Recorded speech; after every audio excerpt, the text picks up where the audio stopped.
Good evening. I am a product of the City University of New York, CUNY, the largest urban public university system in the United States.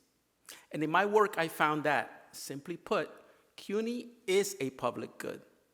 CUNY's history goes back to 1847 when it was founded as a free academy, one of the first publicly funded municipal colleges in the United States. Today, we know the Free Academy as the City College of New York. Its founding mission was, and I quote, to provide an education to the whole people controlled by the popular will. City College, the focus of my dissertation, has a fascinating and rich political history in the service of working-class New Yorkers. It is a site of struggle and activism and higher learning. So it should not surprise us that it is also the site of two major struggles that have defined and transformed its history as a public good. First, the 1969 takeover of parts of City College by a group calling themselves the Black and Puerto Rican Student Community, which led to the groundbreaking open admissions policy in 1970. The slide you see here illustrates some of their activism. Talk about historical relevance. Open admissions was a policy that guaranteed a seat somewhere at CUNY for every New York City high school graduate, depending on their high school ranking. This policy also expanded the number of Black, Puerto Rican, and working class students enrolled at CUNY overall.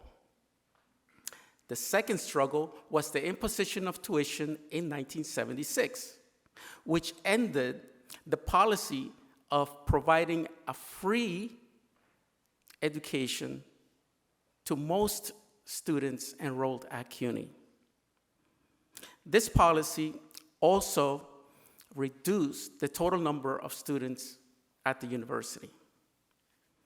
My dissertation is the first study to examine both policy changes and reinterprets them through the lens of race and class politics. In my work, I use the framework of class politics to help me understand which groups in American society have the political and economic power to define who should have access to a college education. I argue that in order to understand CUNY today and public higher education more generally, we must understand the political, economic, and ideological influences that led to the takeover, open admissions, and the imposition of tuition. So, what triggered the takeover of City College in 1969 and the imposition of tuition in 1976? I found an answer by talking to people. I interviewed individuals who participated in or witnessed these events. In fact, I am one of the contributors to the CUNY Digital History Archive, an open access digital resource. The imposition of tuition in 1976 was an attempt to erode the idea of CUNY as a public good. It was driven by the ideological belief that a public government-funded university system should not exist. The belief that an education is a commodity that can be bought and sold in the market. In other words, the imposition of tuition was part of the privatization of CUNY, what we today call neoliberalism. I may be one of a handful of individuals at CUNY to have held every title. Since 2004, I have worked as an administrator, as a part-time and full-time faculty, and I was, as you can see, a graduate student.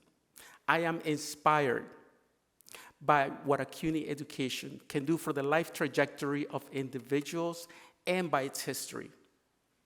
This event you're witnessing here tonight shows that a CUNY education is and should be a public good. Thank you.